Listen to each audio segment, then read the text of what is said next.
Alright, welcome back to another vid, Friday Brew. On a Friday, makes a change. The 13th Friday Brew. And we're now in November. Unbelievable. How did that happen? Almost another year. It's crazy, isn't it? It just doesn't make sense. It's really weird. When you're a kid, time just goes by so slowly. When you're an adult, whizzes by. It's mental. I kind of get why.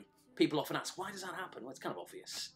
You know, when you're a kid, you've got no responsibilities. You're not working, unless it's a casual job that you've got somewhere part-time or paper round or something. You don't understand all that. All the complexities of paying bills, being places at certain times. You don't get all that. You don't have to do it. So the days drag because there's little to do. So when you get older, there's loads of stuff to do. And when you're doing things, time flies. So, yeah, it's just the way it works, isn't it? Bloody annoying. Really is, just to get older. But at the same time, there's good things about it too. So there we are. But yeah, Halloween passed. And this is one of the... How stupid is this at my age? I'm just going to be honest. Part of the reason, although I thought it would have been kind of cool, part of the reason I didn't do this on, when would it have been? Wednesday, which was Halloween, was because, well, obviously it was Halloween. I was going to do a Halloween special. But it was the 13th episode of the Friday Brew. And I thought, oh, hang on a minute. Number 13 on Halloween, don't want to go there. Absolutely nonsensical bollocks.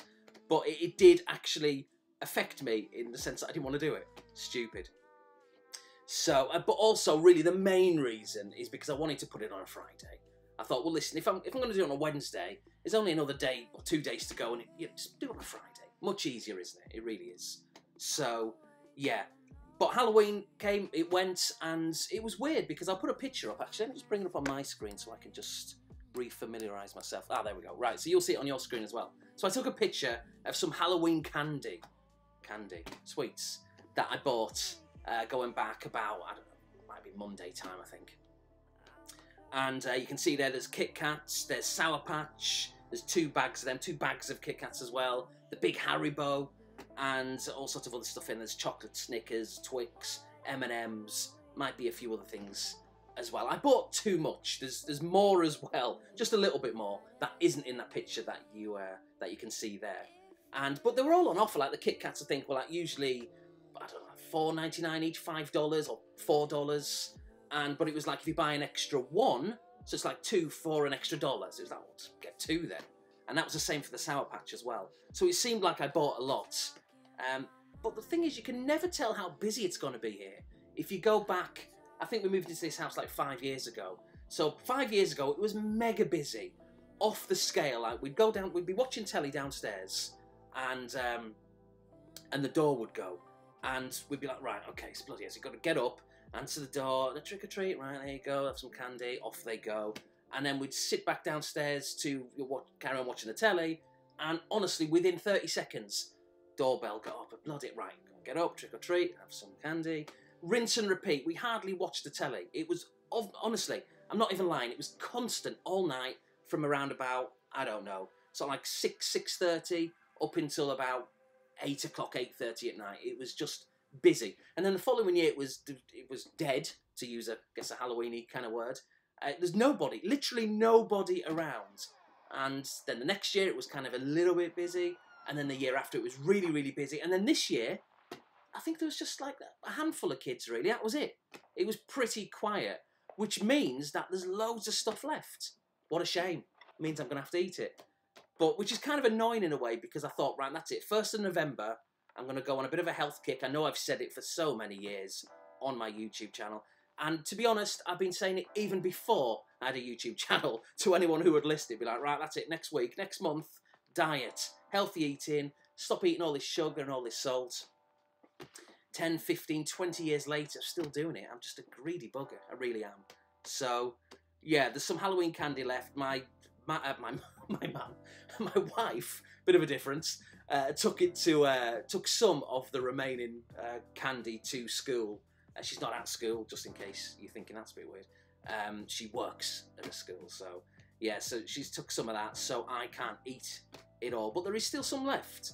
Some Kit Kats. In fact, basically what you see, there's a lot of that left. So yeah, it's very hard to go on any kind of diet when that is still knocking about in the house. So Unless you want some, I'll send some to you. Not really. I'm going to eat it myself. So yeah, Halloween. It's just ridiculous. The decorations that people have in their houses or outside their houses, it's just crazy. The ones across the street have got it. With all these like kind of ghouls and stuff outside, and like kind of these little things with sheets on them, you know, the eyes, the holes there. I mean, it looks a bit tacky, it looks a bit ridiculous. I'm not being grumpy or miserable. It's just ridiculous. It's for one night, but people make a big deal out of it. And Americans, God bloody hell, you know. But I think, haven't they started doing that a lot more in the UK? Remember, I've been here for 10 years. I've not even been back there on a holiday. So a lot has probably changed.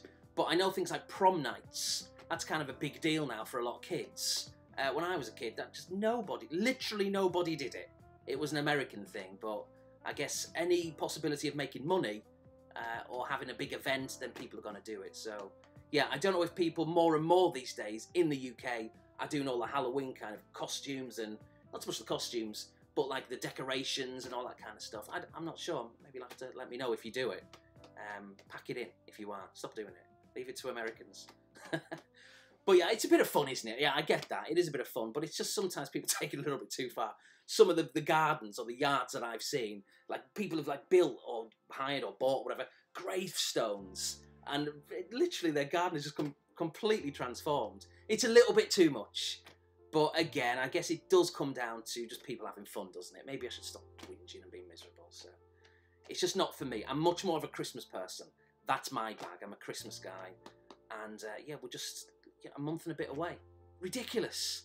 First, we've got to get through Thanksgiving at the end of the month, which is the last Thursday in November. And then, yeah, Christmas, and then 2019. Absolutely crazy. So anyway, let's get rid of that picture on the screen there. Right, yeah, so this is a bit of an awkward, I say awkward, kind of funny, but I wanted to talk about it anyway, just in case you've gone through this yourselves. So I sold some games recently. Don't worry, I'm not selling my collection, but I am trimming down a few systems. I just have too many games, and I wasn't really playing them, and it was almost, not quite, but almost making me resent certain systems, which is quite a strong word to use. You know, nostalgic systems, that means so much to me, but I wasn't playing them because I just had too many games and it was putting me off. So I thought, right, what I'm going to do, I'm going to make a list and of all the games which I want to potentially move on, and then there's a load more which I hadn't put on the list, which I was keeping, the ones that I kind of want to play, ones that really mean something to me, and all that kind of stuff. So I contacted a few people, listed a few on eBay, a few people off YouTube, Twitter, Facebook. Not many, but a few people. Well, I say not many, maybe, I don't know, 8, 9, 10 maybe. And I just said, look, I'm having a bit of a trim down. If you want to tell all the people, you can, but I'd rather I kept it quiet. I don't want the world knowing, you know what I mean? But yeah, I'm kind of looking to get rid of these. Are you interested? Now, it wasn't me, like I say, I wasn't selling up.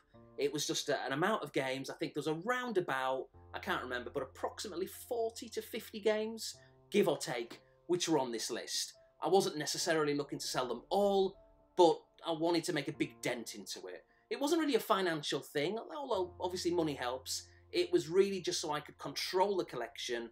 I'd been guilty. I fell into that old trap of buying too many games without really playing them. And then all of a sudden you just feel consumed. And it was preventing me from enjoying it. So anyway, sent the list off. Long story short, a number of people kind of bought stuff, and I listed a few on eBay. Not many, but a few. And I probably sold around about 30. It still leaves me with around about 50 games, so it's quite a lot. And I'm happy with that. I might shift 1 or 2 more on, but nothing crazy. I'm happy with the amount it's at. It's 50, there or thereabouts, so it's still a decent amount of games. I just had, well, about 80. It was too many. There were too many. And so I shifted some of those on. But the point that I'm bringing up here is I sold some of them to a YouTuber who may be watching. All right, Andy, if you are. The games are on the way. As you know, we had a chat the other day.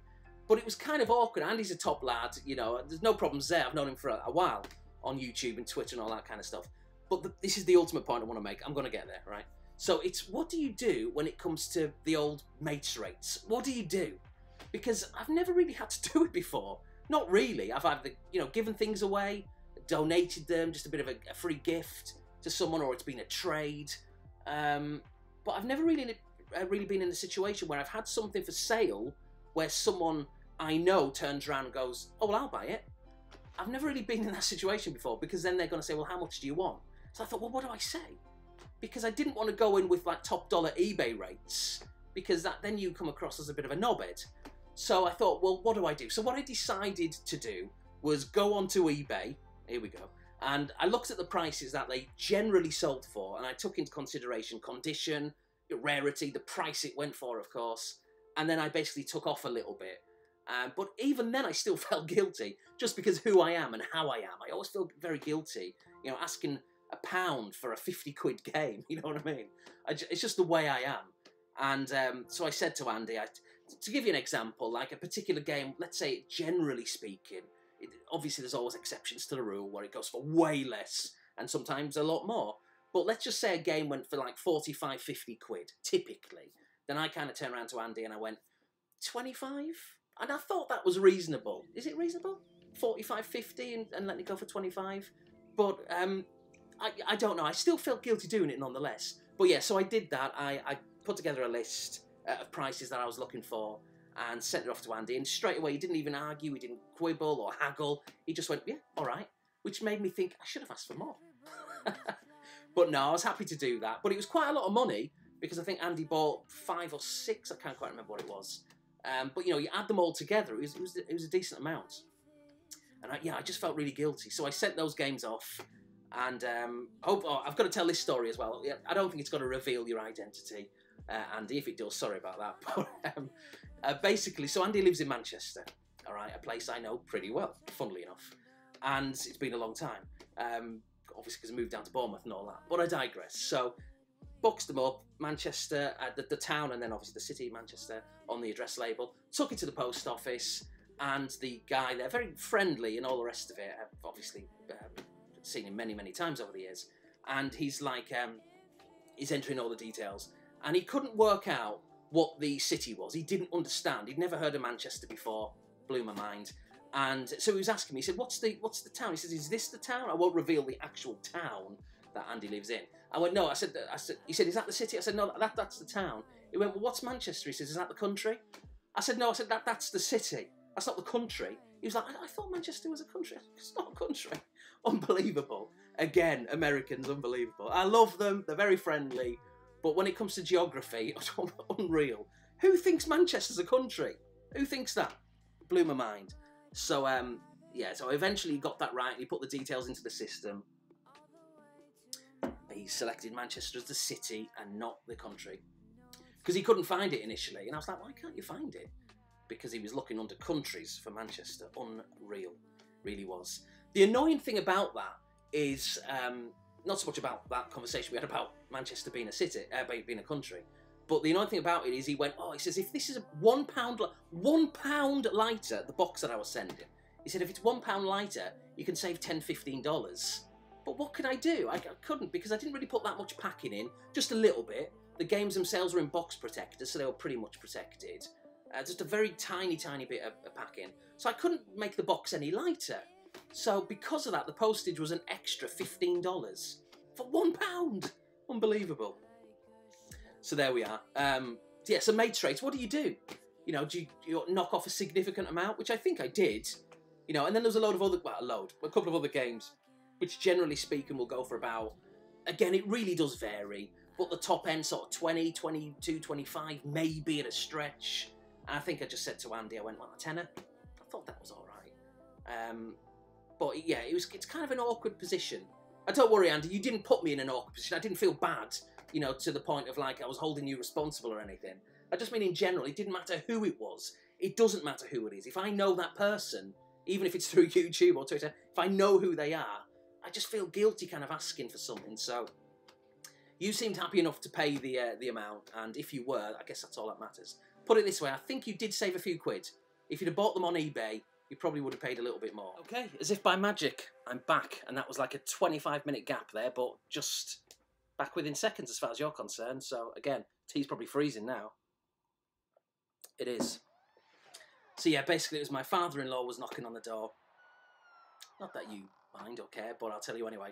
And he had a load of stuff to put in like the green bin. The green bin is for like all like the grass. He's been cutting his garden, so I think his bin is full. So he's travelled like from another town to this one to put it in ours. And then he picked some apples from the tree. It's like 25 minutes later, and I'm thinking to myself, I've got to make a vid. I didn't tell him. He doesn't even know about my channel. It's ridiculous how we keep these things so secretive, isn't it? But maybe that's for another day. So anyway, that was that. Now moving on to the next topic. What have I been watching? I've been watching this. It's cheesy, but I really did like it, I've got to be honest. It's Demolition Man. Sylvester Stallone and Wesley Snipes. Yeah, so this came out in 1993. Now I saw it, I think... I don't know if I saw it at the cinema, because it's either a 15 or an 18. So if it's an 18, well, I wasn't old enough. A 15, how old was I in 93? Oh, I turned 15 during 93, so I don't think I watched it. I must have watched it on video when it came out, maybe early 94. So, yeah, basically, the premise, it's been a few days since I watched it, so I'm going to miss out a lot of information. But just to give you a rough idea, a very rough idea, as to what it's about. So you've got Sylvester Stallone, which is, what's his name? John Spartan, and Wesley Snipes, and his name is Simon Phoenix. And basically, Stallone is a cop, excuse me, and what's his name? Wesley Snipes is a criminal, essentially. So it's set, the movie came out in 1993, but it's set in 1996, which straight away is like, that's a bit weird. Like, it comes up and says 1996 on the screen, and you're like, well, why did they do that? It's kind of strange. But, okay, fair enough. So 1996, and it cuts to basically a situation where it's this big building, like a massive warehouse or facility or whatever it is, and Simon Phoenix, Wesley Snipes, is basically hiding out in there, and John Spartan is trying to get him, because obviously John Spartan's the cop, like I say, and Simon Phoenix is the criminal. So he's trying to get him, and unbeknown to John Spartan, which is Sylvester Stallone, as I keep saying, unbeknown to him, the 20 hostages, or however many there are, have already been killed. They've been killed by Wesley Snipes. Again, this bloody mirrored image plays havoc with things. So they've already died, these hostages. But John Spartan doesn't know this, so he thinks that basically he's responsible ultimately for the hostages which have died. But he isn't. They're already died before at the hands of Simon Phoenix. So anyway, this is in the opening kind of few minutes of the movie. So a big explosion goes off. These two are kind of chasing each other and have a bit of a face-off, a bit of a fight. Massive explosion goes off. The whole building absolutely blown to smithereens. And you think, well, that's it. They even though the movie's just started, they both must be dead. But of course, it's Hollywood, and neither one of them were dead. They both escaped in the nick of time. Of course they did. It's Sylvester Stallone. What do you expect? So, they emerge from the building, kind of cuts to the next scene where all the cops are outside, the building's in flames and all that kind of stuff. And Wesley Snipes, Simon Phoenix, is cuffed, he's been carted away, he's been arrested, because he's the criminal, of course. So, as he's being carted away, Simon Phoenix, Wesley Snipes, is saying that John Spartan knew about the hostages, and he's kind of essentially responsible for, like, manslaughter. And long story short, basically, obviously, Simon Phoenix gets arrested, and he's frozen, cryogenics. If you think back to that time, like the early mid-90s, cryogenics were a really big deal. It was the future. A lot of people were kind of doing it, a lot of weirdos who had too much money. And so he gets sentenced to, I think it's like 30-odd years, whatever it may be, because it's 2032 when he ends up coming out. But anyway, so his parole is 2032. And also, John Spartan gets sentenced as well, really for manslaughter, negligence. Wasn't really doing his job, and the hostages died and all that kind of stuff. So even though he's a cop and he's a good guy and he didn't mean anything to go wrong, then, you know, he's sentenced as well. So fast forward to 2032, and it's the parole of Simon Phoenix, and he breaks free, of course he does, and ends up like escaping and killing people and all that kind of stuff. And so the bad thing about that for society is, in the meantime, in 2010, there was a big earthquake in California, and it meant a lot of cities like kind of merged.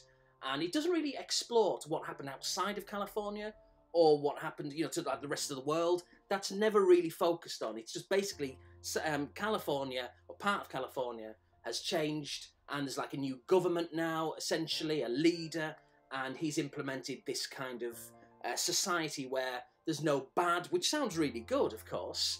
Swearing's banned, violence is banned, there's no guns, all the negative kind of thoughts and feelings and actions are kind of, no one does it anymore. It's really weird how they've kind of, in a very, very loose way, it kind of echoes what goes on today. You know, where like if you've got a certain opinion about something, depending on what it is, of course, then people will shoot you down. You're not allowed to say, how dare you say that? How dare you think it? It's kind of like that. And a bit of a spooky kind of premonition, an insight really into what it is like now. So that's how it is in the movie. No guns, like I say, the police don't really use force on people, any kind of force. They just expect to go up to someone and say, you've done wrong there, come on, you're under arrest, and they'll just happily be carted off. So anyway, that's how society is. And what happens ultimately, again, long story short, is Simon Phoenix is out there in the public. He's in this society where he's causing mayhem. He gets a gun or several guns from a museum, which like are a tribute, if you like, to the 20th century as to how life was, quite violent and all the rest of it. And they're thinking, well, how can we figure this out? What are we going to do to stop Simon Phoenix? He's running havoc. So essentially they get Sandra Bullock, who looks probably seriously hot in this movie back in the day. And so she goes, well, I've got an idea. Why? Because she's obsessed with the 20th century as well. She's like all the movies, all the culture. She loves it. And she's been reading up on this guy, John Spartan. She says, well, John Spartan knows how to get rid of Simon Phoenix. They were kind of like arch enemies, all that kind of stuff. He's the man. He's the man that we've got to get to put this guy back into prison, essentially, and to get rid of him. So, long story short, again, this is the worst description ever. They unfreeze John Spartan. So he comes back, it's 2032, they've unfrozen him, remember it was 1996, so he's been frozen all that time, so society has changed. He remembers it being like, you know, the 90s, and as I say, we're living in this era now in 2032 where everything's good, you can't swear, so there's a lot of comedy moments about that. So anyway, he's released, and he's a cop anyway, so he just joins the current police force, and he goes on the hunt for Simon Phoenix, Wesley Snipes. That's ultimately what happens. But the thing is, there's a lot of flaws in the story and the plot, really, in the sense that, remember, it's set in 2032, but you've got a lot of people in the movie who are very clearly old enough to remember what it was like in 1996. They'd have been in their 20s, their 30s, maybe their 40s in 1996. But the way they treat John Spartan, remember, because he's really from the 90s, been frozen all this time, the way they treat him is like some kind of alien, like they really don't understand why he's acting and why he's thinking certain ways. How wouldn't that be the case? Because they would remember the 90s. They'd remember what it was like pre, you know, this modern era of where everything's all like pleasant thoughts and, you know, you can't do anything wrong or think anything negative. So I didn't understand that bit. That was a big issue I had with the movie. I know it is just a movie, and maybe I'm overthinking it, but it was still little plot holes like that. I will say as well that one of the things they did quite well is the technology. A lot of things like the equivalent of like iPads and Skype calls, and when you go to meetings, instead of people being there, they're all there instead on like computer terminals. And so it's very kind of a lot of things that they had in there. If they haven't got them now, we've got, you know, things which are similar to that. So they foresee that quite well. So overall, it's very, very cheesy. I do like it. The ending I thought was a little bit weak. I won't ruin it. You've probably seen it already. But I just, the way it happened, it was a little bit quick and, yeah, slightly tarnished in the sense that it was just a little bit tacky. But, yeah, ultimately, it's a typical 90s movie. It's cheesy, early 90s, 1993. But like I said with The Last Action Hero, which came out in the same year. Oh, and also in this, if you remember The Last Action Hero, if you've seen it or if you watch my vid, there's a little bit of a kind of banter in that movie about Sylvester Stallone that Arnie has. And in this one, there's a similar banter involving Arnold Schwarzenegger. So, talking about him as well being president in this movie. So again, another thing like, bloody hell. Now, of course, that didn't happen, and it couldn't happen because he's not American. I know he's an American citizen, but he wasn't born in America. But of course, he was governor of California, Arnie. Whilst I've been living in here, living in America, in California, Arnie has been the governor. So, and I saw him. He came to our town quite a while ago when he was governor. And it was weird just seeing him. It was like, it's Arnold. Unbelievable. But anyway, I digress. Let's move on to what I've been playing recently. Now, I haven't got anything to show you physically, but I will put some gameplay up.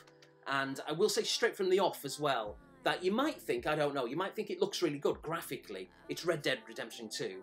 Now, graphically, when you're watching it in-game, when you're sitting in the same room on a 4K TV, it looks amazing. But while you're watching this footage, it's probably going to look very, very washed out because I've captured it using the inbuilt PS4 capture card, which is a lovely bit of kit. Most people don't even know you can do that. Just a couple of clicks of a button and you're recording your gameplay. So, yeah, it looks washed out. It really, when you compare it to like when you're seeing it, like, you know, in person. But it'll still give you an idea as to what the gameplay's about. It's going to show me, I think, in a gang hideout of the O'Driscolls, doing a really rubbish job at picking them off. I do it eventually, but I'll make a right kind of dog's dinner of it. Now, I didn't get the physical game. I've downloaded it. And there was a couple of reasons why. Well, one, because I knew I'd be playing it a lot. And I thought, quite frankly, even though it's lazy, I can't be bothered going back and forth, getting a disc and inserting it into the PS4 and then taking it out. I can't be bothered with that. So I'm just going to download it. That was part of the reason. Another part of the reason was because I found out about maybe a week before it came out that the physical version is still going to need about 100 gig install.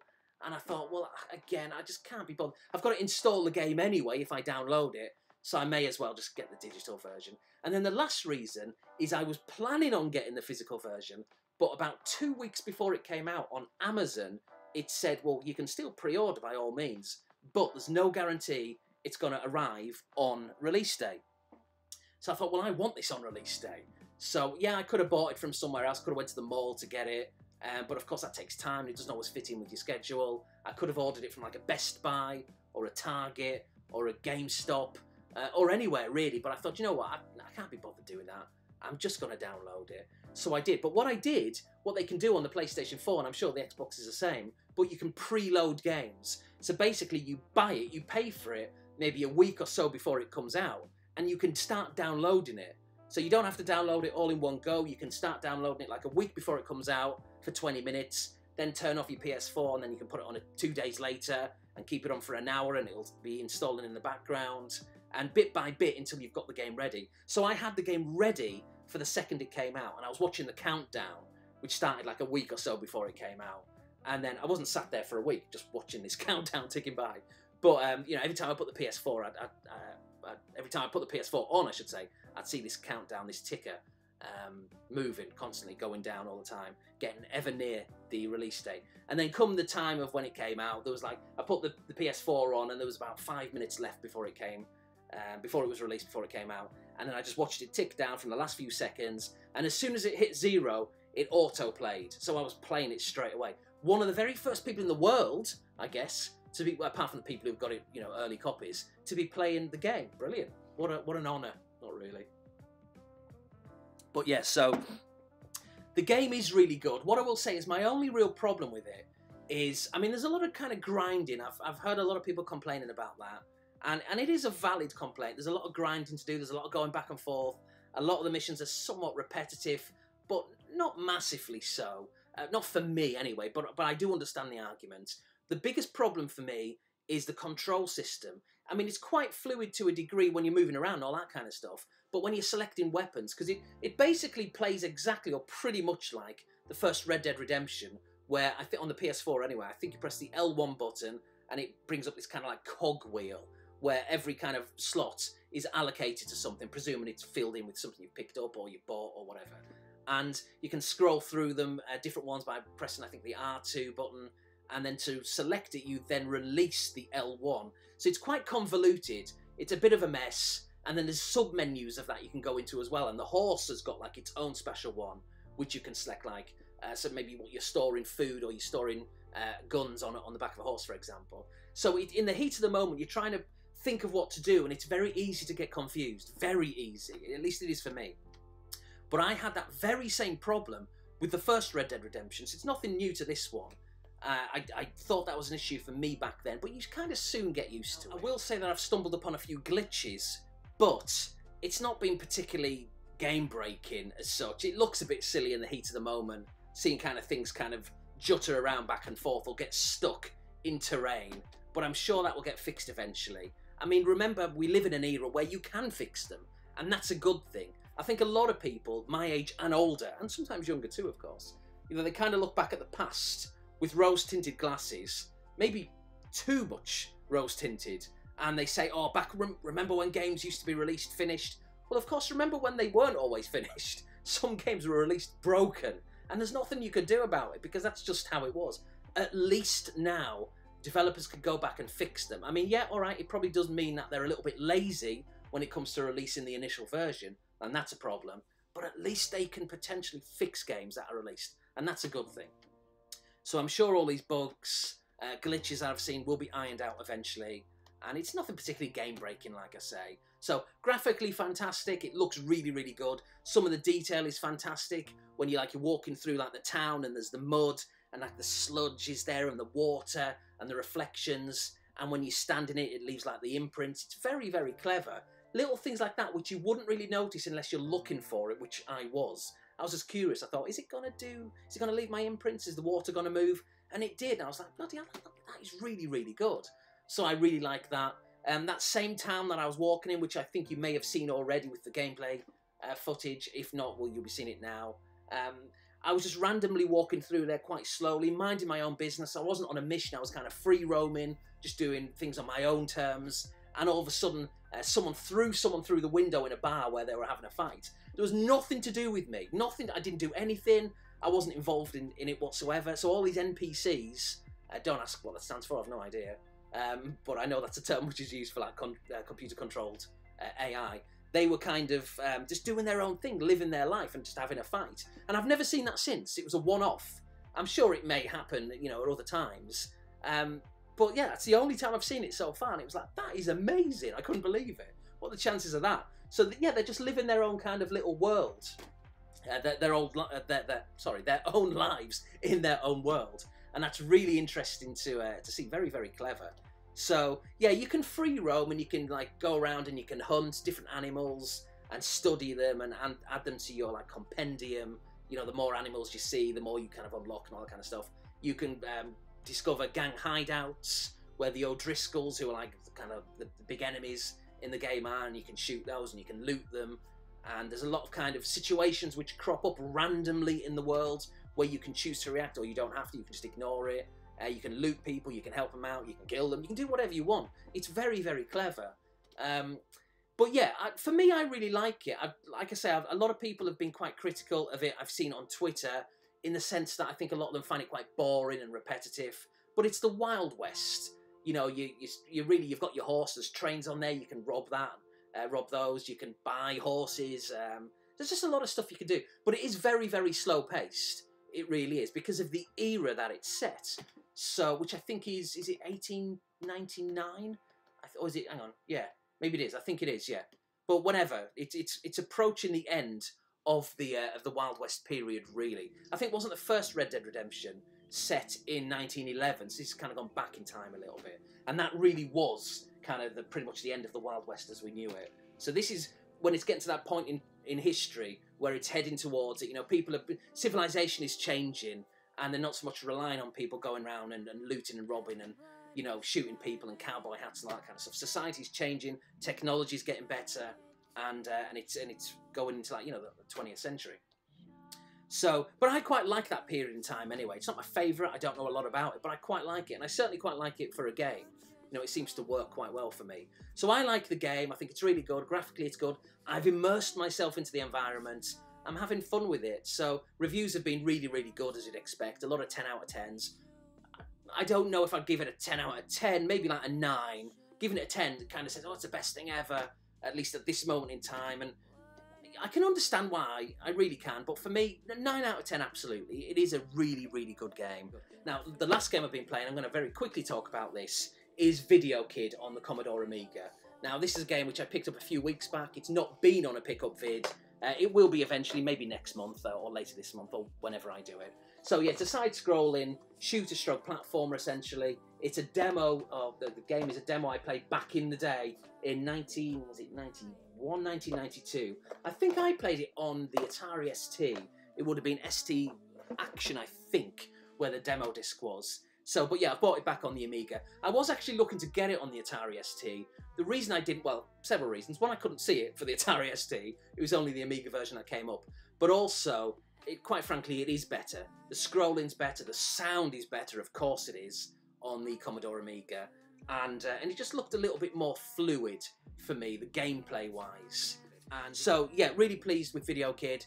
It's a decent game. If you like those side-scrolling shooters, stroke kind of platformers, it's more like a side-scrolling shooter, vertically as well as horizontally, then you might like it. It's not amazing, but it's fun. I quite like it. It's the kind of game I can put on for 20 minutes and then not play it for weeks, and then go back to it and put it on and just have fun with it. It's my kind of era, that kind of Amiga, ST, late 80s, but certainly early to mid-90s. That's late 90s as well. That's kind of more my thing. So that's that. Now, what am I listening to? Well, here's the thing. Usually, I'd like to show a record or a CD as to what I'm listening to. But instead, I've been listening to not so much a download. I've been listening to this album on Spotify, and it's Natural Rebel by Richard Ashcroft. I will buy it eventually. It just came out last month, October the, whatever it was, 17th maybe, there or thereabouts. And the thing is, I've seen some reviews, and they've been scathing, really bad. Like kind of 2 out of 5. A lot of people saying it's boring, dull, same old, same old. It just sounds like a typical Richard Ashcroft album. He doesn't really deviate away from anywhere other than what he usually does. And I kind of agree to a degree. I think giving it 2 is very, very harsh. It sounds like people are just giving it these rubbish scores because they want to get the attention on social media and all that kind of stuff, and get the clicks, you know, clickbait, all that kind of thing.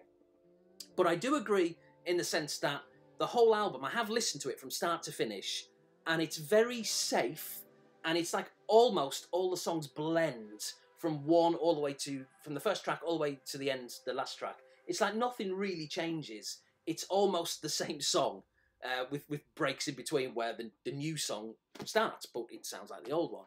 So yeah, I do take that criticism on board, but there's a couple of good singles on there that have been released so far, which I thought were pretty good. But so what I'd say is I like it.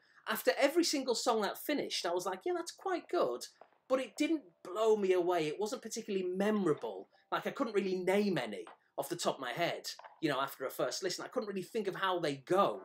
I just know that I quite liked it at the time. But then the next song would come along and it'd be like, oh, that's quite good as well. But again, it sounds the same, really. That's all I'll say for that. Okay, so moving on to what I'm currently reading, or what I have been reading, and it's this book. It's Saturday, 3 p.m, 50 Eternal Delights of Modern Football. And it's a book by Daniel Gray. And look at the art. I love the artwork. It's very kind of old-fashioned. And there it is on the back. There's the spine, of course. Not many pages. It's very, very light. 146 pages, I think, altogether. And I love that as well. Not just the front cover, like I say, but the Saturday 3 p.m. It's in a very kind of dark green. And depending on the light, it's very reflective. It looks really nice. So yeah, basically in this book, you've got 50 little short stories. There's a few there. You probably couldn't read those, but let's put that on there if you can read any. If not, I'll just give you a few examples. So you've got things like, for example, number 50 is the last day of the season. Number 36 is when the ball goes in the crowd. What else is there? Local lads coming through. So local lads playing for your team, all that kind of stuff. Number 33 is singing.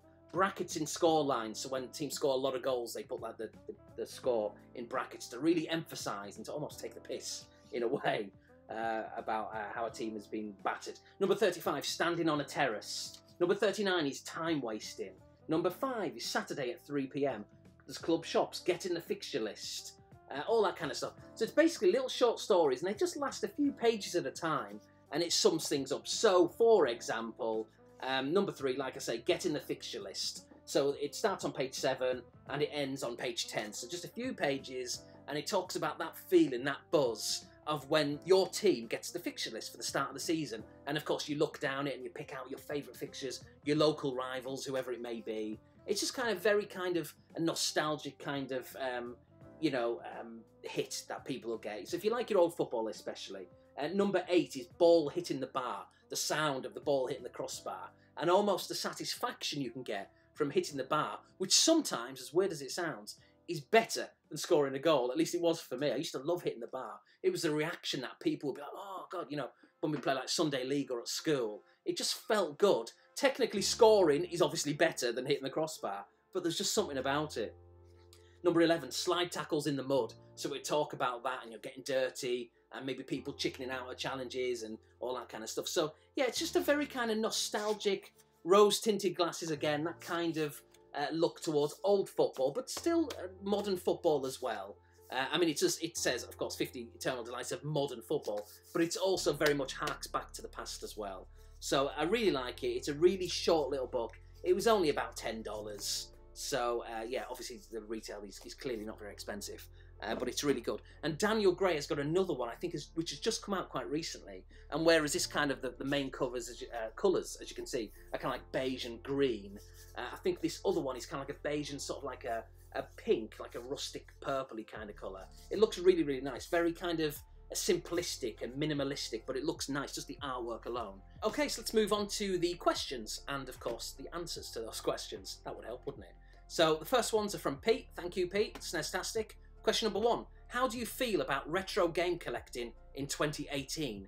Is your passion as strong as it once was? No, it definitely isn't. I love gaming. I always will. I'll always buy games because I love it. But is my passion there for retro game collecting specifically that you've said? No, it isn't. As I said earlier on in the vid, I've sold a few things recently on certain systems. I've sold a couple of systems as well, going back about a year to be fair, or whenever it was. But I still love certain things. The ST, the Amiga, I still love the SNES, the Mega Drive, the PS1, and the list goes on.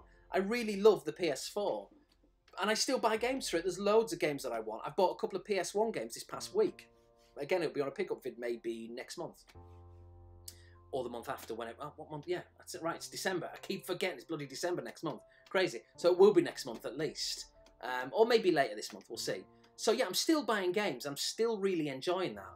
But that kind of feeling where I want to go out and buy a load of games, I just don't really get that anymore.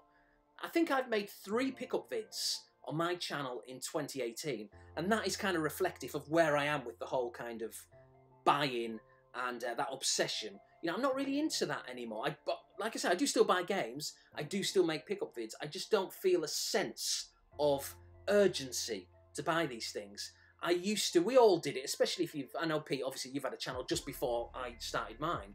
So people like us who have been around for a long time on YouTube, you know, pickup vids used to be a massive part of our channel. And they still are to a degree of the community as well. But I used to make like a pickup video a week. I'd be going out and I'd be buying loads of games. And of course, what would happen, inevitably, invariably, I'd buy a game, well, several games. And of course, the intention was there to play them, but you can't get around to playing them all when you buy them so regularly. And so they'd go on a shelf. Or these days, they go in these IKEA Droner boxes. And the intention's always been there with me to play them. But it's just finding the time. And of course, as you get older, you've got other responsibilities and other interests as well. You don't have the time to devote to all these games. So I buy far less than I used to, but I still like it. I still like playing the games. I still like buying games. But the whole thing about collecting, that kind of OCD, looking at the condition, I just don't really do that anymore. So the other day I went out, for example, I bought a couple of Xbox 360 games. I didn't think that would happen anytime soon, but I'm kind of slowly getting back into the 360. But it was so tempting for me to go out and just buy a stack of them because they're really cheap. But it's like, what's the point? I'm just going to fall back into old habits. So I went out and I bought 2. They're 2 games that I really want to play, that I last played years and years and years ago. And yeah, I'm in the mood to play them. And when they arrive, which will probably be next week or so, I'll really enjoy them. And again, they'll be on a pickup vid or a vlog like this. But maybe more importantly, I play the games more these days. Like I say, the intention was always there in the past to play them. I would just seldom get round to it because I just had too many. So for me, that's the best thing to do. So my passion for gaming is just as strong, really, as it was-ish. But my passion for collecting, no, that's not there anymore. Not really. But that's not a bad thing. That's a good thing. It means that I'm playing games more these days and I'm enjoying them. I finished more games this past year, I think, than I had in the previous 4 or 5. Because I'm sitting down, I'm getting immersed, I'm playing them and I'm enjoying them. So for me, I'm in a really good place. And I urge anyone else out there, yes, the temptation is immense to go and buy big bundles of games because, well, I'll buy them now, they're really cheap. And that's true. The prices probably will go up. But so what? Don't get into debt. That would be ridiculous. You know, just don't buy more than you need. Buy a game, buy 2, maybe 3. Play them, enjoy them, and then get another few. And maybe as well, maybe, Pete, this is an idea for you, or for anyone for that matter, for me. You know, buy a game, and to make sure you don't go out on these wild spending sprees, make a video about it, talk about it, finish the game, make a video, give your impressions about it, what you thought. Maybe show some gameplay, although that's not essential, but you could do that as well. Not to shoot Pete, I mean anybody watching this, like I say. And that will make you play the game, and it'll entice you to concentrate on that game, and to prevent you really from spending more money on games you don't need at that moment in time. So yeah, that was a long-winded answer, wasn't it? But I'm enjoying gaming, I'm collecting less, but I'm still buying, but I'm enjoying it more, and I'm in a better place, a much better place. And I think that just comes with age and experience as well, quite frankly. Question number 2, have you watched any good TV shows lately? We recently, Pete in the UK, had a show called The Bodyguard on the BBC. I'll move the question over here, sorry about that. Which is brilliant. It's coming to America in October, I think. Well worth a watch. Yes, that was last month. Yeah, I did have a look, Pete. It is on Netflix. I've not watched it. I've heard about it. Even obviously the fact that I live in America, that doesn't really matter in this day and age. The world is a small place thanks to the internet. So I can listen, and do listen frequently, still to things like LBC radio station, Talk Sport, a bit of the BBC, all that kind of stuff. And you can watch things live, Sky Sports, if you have the know-how, if you know what I mean, illegally, streams and all that kind of stuff.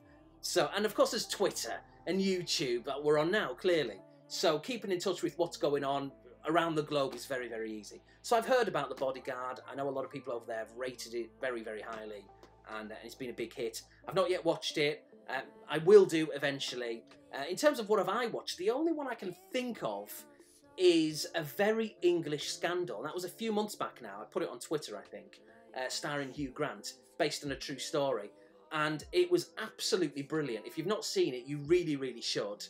Yeah, I thought it was incredible. I really liked it. I think, was it a 2-part or was it 3-part series? There wasn't a lot to it, because, you know, it was a real event, so they can't, like, make things up. I mean, they used maybe a little bit of artistic license, but it was basically a true story, and I found it fascinating. And it made me, as a result of watching that, you know, go and look at real interviews from the time, and yeah, and now some of the people involved are still alive. I just found it really fascinating. A big political scandal. So if you've not seen that, A Very English Scandal, starring Hugh Grant, like I say, you may have seen it already, but it was on telly a few months ago, and I just thought it was brilliant. Really, really good. Apart from that, Pete, I can't think of anything else that I've watched. Number 3, have you thought about moving to a different state at any point, or would you only move if you could come home, i.e. the UK? We very, very briefly talked about moving to New York about 4 or 5 years ago. I've been there on a holiday, but that's obviously not the same thing. And I loved it. I thought it was really, really good. I do prefer London, I've got to be honest. I personally found New York a lot grimier, a lot dirtier, a lot darker. But I love it. It was really, really good. I think I just prefer London, though, as a city. But it was great being there, and I can see myself living there, maybe in the future, but I doubt we'd do that. But it was something we did look at a few years ago. But really, prices were a big, big factor at putting us off, especially if you want to live in the city. I mean, it's going to cost a fortune, and where am I going to get that money? You know, it's just ridiculous, unless I win the lottery or start saving crazy amounts of money, which is almost unobtainable anytime soon anyway. So that wasn't particularly realistic at the time. Well, it wasn't at all realistic, very unrealistic, and it's not really viable now or in the immediate future. I can't see it ever happening, but never say never. I wouldn't mind doing it. But apart from that, not really. We've got family, predominantly all our family really are in California. My wife's family are from California, but some of them have kind of moved to different states, you know, because people move around, don't they? So some live in like Oregon, which is kind of above California, and that's meant to be quite nice. You know, places like Seattle, that kind of neck of the woods, and Portland and all that kind of stuff. So it's not really for me, other than maybe like, again, a holiday or something. And there's places like North Carolina, got family who have moved over there. It's a little bit too sort of country for me. You know, speaking of Red Dead Redemption, maybe it would be like that, I don't know. So, but yeah, I'm not really into that. You know, I'm a very British person living in America. So the fact, for me, there's only 2 places to live. You know, because I'm so kind of stuck in my ways. I'm flabbergasted I'm even living here and have done for 10 years. It's just incredible. Because I'm a very kind of homely person. By homely, I don't mean living with my mum and dad. I don't mean that kind of homely. But in terms of living in the UK, I'm a very kind of British-centric person, really. But So if I'm going to live in America, which I do, California is probably the best place for me. You know, it's very kind of cosmopolitan, and so it's a good thing. It's everyone from everywhere is in California, and the same can be said about New York. So I think those two places would probably suit me with my personality the best. So I think I'm probably in the best, or certainly one of the best places. So question number 4: which pop stars or page 3 girls? I think didn't you ask that in a recent vid? Actors, etc. Did you fancy growing up? Yeah, well, we touched upon the page 3 girls, the Linda Lasardi's, the Sam Fox is probably the main one. Joe Guest. I feel quite perverted knowing all these off the top of my head. What other ones were there? I can't quite remember. Pamela Anderson, not really page 3 was she, but all that kind of stuff. In terms of actors, well, I tell you what, Sandra Bullock, speaking of Demolition Man, she was in that. She looks really, really good. It's ridiculous. Really, really hot in that one. And picture on the screen, of course, for you to agree with. And yeah, I'd completely forgotten about her. And so I was watching that movie and I was like, bloody hell, Christ. Reminds me of being 15 again, seeing her. Let's not go too much more into that story. So yeah, I'd probably say her. And people I've mentioned these people before. Emma Forbes, not a Hollywood actress or anything like that, but I remember her from like Live and Kicking with like the short hair from like the early 90s, which I loved when I was at that age, 12, 13, 14. I loved that kind of short hair on the girls. It just, I don't know why, I just really liked it. It was just worked for me, I guess. So that's who immediately springs to mind. It's not an amazing list, Pete, but we'll go with that. Thank you for the questions. Next 2 questions are from Justin Moseley. Is there any film or TV show that you try to reminisce about and no one else remembers? For me, for Justin, it's The Master, a 1984 TV series starring Lee Van Cleef as a ninja. Never met anyone who saw it. Yeah, I'm aware of it. I can't remember watching it. I mean, I'd have been young, 1984, but I do remember it. But maybe I just remember people talking about it on social media more than actually watching it myself. I don't know, Justin, to be honest. I think the ones that kind of spring to mind, I'd say something like Manimal, if anyone remembers that. It'd be funny if nobody now remembers it because of the question. It'd be kind of ironic. So yeah, Manimal was one by this guy. Was he like a detective or like a private investigator or something? I can't quite remember. But he would turn into like animals, like an owl or a tiger or a panther, depending on the situation. Maybe he was like spying on someone, so he'd turn into a bird and he'd listen, you know, to the conversation which is taking place in the house, in the room or whatever. Or if he was in, I might be making this up, but just to give you an example, like he'd turn into like I don't know, like a walrus, really random, in a zoo, because the people there were having a private chat. I know private in public, but like who's going to see them in a zoo? Ah, well, if he turns into a walrus, then he can be, you know, he can listen in on the conversation. So it was kind of weird stuff like that, and he'd kind of solve the crimes and, you know, save the day and all that kind of stuff. Next question. Which activity do you spend more time on? Gaming or watching gaming content on YouTube? For me, for Justin, it's the latter, which is ridiculous. I don't have time, Justin doesn't have time, to play games because he's watching vids about games. Yeah, for me, it would have been watching content on YouTube, but it kind of relates back to Pete's first question about retro gaming, collecting, and how I feel. I've kind of changed my ways. I don't collect as much, I don't buy as much, but I still love it, as I discussed. And it's the same when it comes to my activity on YouTube and gaming. I game a lot more these days, but I didn't used to. I used to watch more gaming content, but I've cut back the amount of stuff that I watch. Of course, I still watch people's vids. I'm still enjoying it. I don't maybe interact as much as I used to, so maybe some people watch who are watching this think, you didn't comment on my vid. Well, I might have watched it, but yeah, maybe I just comment a little bit less these days. But I'll still watch it, and I'll still, you know, drop a like and all that kind of stuff. So, but yeah, I absolutely game more now, and I think that's a good thing. Like you said yourself, Justin, it's pretty ridiculous how we can watch people play more than we do ourselves. And then last but not least, we've got a question from Steve, which is Cine Steve Retro Gamer. Obviously, growing up in England, you remember all the artwork for Amiga games. What do you think of the Amiga artwork? From what I've seen, from what Steve's seen, I'll stop doing that, probably winding everyone up. There's loads of weird and wonderful Amiga things in America that I've never seen over here. Batman the movie, as an example, the box artwork is really cool, in my opinion. In Steve's opinion. Sorry, stop doing it.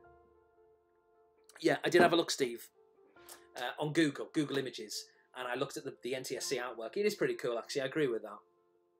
The thing is, most artwork is the same. from what I've seen, most artwork, it's the same in PAL regions, it's the same in NTSC regions. The game I showed earlier on, Video Kid, and this is a PAL game, but I think in fact, was it even released as a specific NTSC game in America? I'm not sure. If it was, it's probably got the same artwork. So they didn't always change it, but sometimes they did. Batman, like you say, is an example. There are other examples as well, but all the games I own, not all of them are PAL, but 99% of them are really, for the Amiga and the ST. But even the ones which are American NTSC versions, they still have the same artwork. Nothing's changed there. Maybe on the back of the box it'll have like an address in like, you know, not San Francisco, like a Los Angeles, well, or maybe San Francisco, or wherever it may be. Or the registration card will have like an American return address. But basically the box is exactly the same. So there's none that I can show you, which I have, which are different. But I have had some in the past, and it would have been on my channel years ago. I didn't keep it for long because it wasn't really for me. But I had, and it would, like I say, it would have been on a pickup speed from years ago.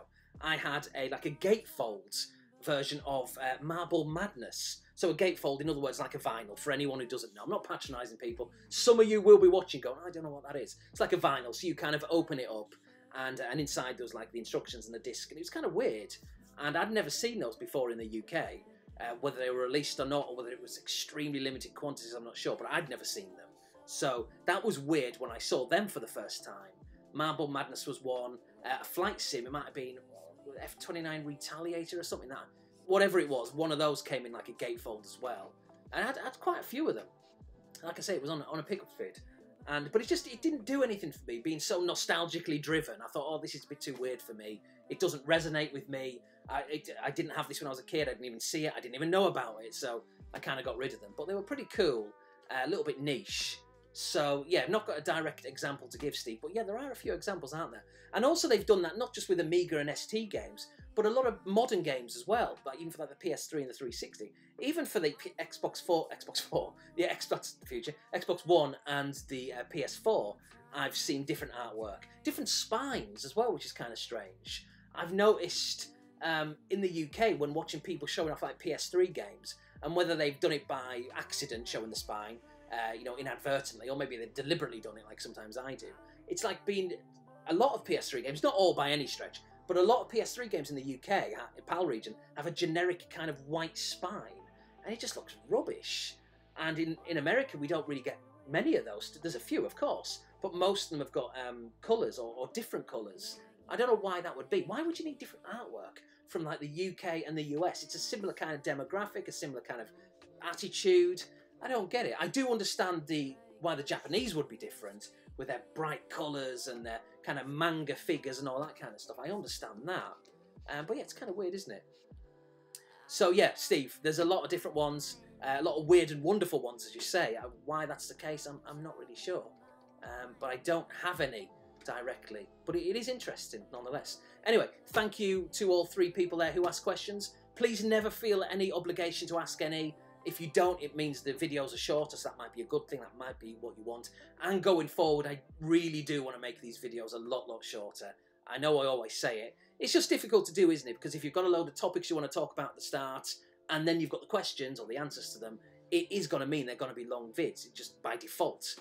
So maybe in the future, maybe in 2019, the questions I might put on a bit of a hiatus. We could try that.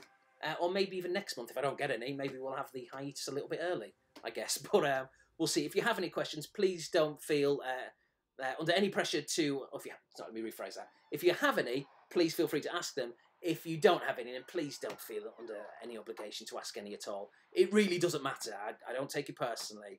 It's just for extra content. That's all it is. I'd still make the videos if I don't get a question. And quite frankly, I've got to number 13 here.